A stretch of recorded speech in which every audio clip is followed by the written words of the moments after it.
మహారాష్ట్ర ఎన్నికల్లో రిగ్గింగ్ జరిగిందన్న రాహుల్ గాంధీ వ్యాఖ్యలపై దుమారం రేగుతుంది. రాహుల్ ఆరోపణలను ఎన్నికల కమిషన్ ఖండించింది.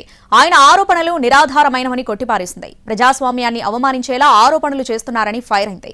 బీజేపీ కూడా రాహుల్ వ్యాఖ్యలను తీవ్రంగా తప్పుపడుతోంది. మహారాష్ట్ర ఎన్నికల్లో మహాయుతి కూటమిపై రాహుల్ గాంధీ తీవ్ర విమర్శలు చేశారు.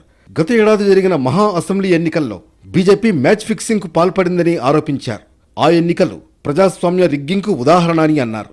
బీహార్లోనూ అదే పరిస్థితి రిపీట్ అవుతుందన్నారు రాహుల్ గాంధీ. ఎన్నికల్ని మేనేజ్ చేయడం ఎలాగో, రిగ్గింగ్ ఎలా చేయాలో వివరిస్తూ ట్వీట్ చేశారు. 2024 మహారాష్ట్ర ఎన్నికలు రిగ్గింగ్కు బ్లూ ప్రింట్ అంటూ రాహుల్ వ్యాఖ్యలు చేశారు. రిగ్గింగ్ ఎలా జరుగుతుందో 5 పాయింట్లలో వివరించారు. ఈసీ ప్యానెల్ను రిగ్ చేయడమే కాదు, ఎన్నికల జాబితాలో ఫేక్ ఓటర్స్ను కలపాలన్నారు. ఓటింగ్ సరళిని మార్చి చూపించాలని రాహుల్ డిమాండ్ చేశారు.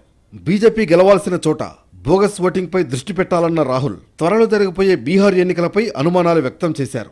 మహారాష్ట్ర తరహాలో మ్యాచ్ ఫిక్సింగ్ జరిగే అవకాశం ఉందని రాహుల్ ట్వీట్లో పేర్కొన్నారు. ఆయన పోస్టుకు కౌంటర్ ఇచ్చింది కమలం పార్టీ. ఎన్నికల్లో అక్రమాలు ఎలా జరుగుతాయంటూ కౌంటర్ ట్వీట్ చేసింది. కేంద్ర ఎన్నికల సంఘం చాలాసార్లు వివరంగా చెప్పినా రాహుల్ గాంధీ మళ్లీ వ్యవస్థల్ని తప్పుబడుతున్నారని మండిపడింది. రాహుల్ గాంధీ ఆరోపణలను ఇటు ఎన్నికల కమిషన్ కూడా ఖండించింది.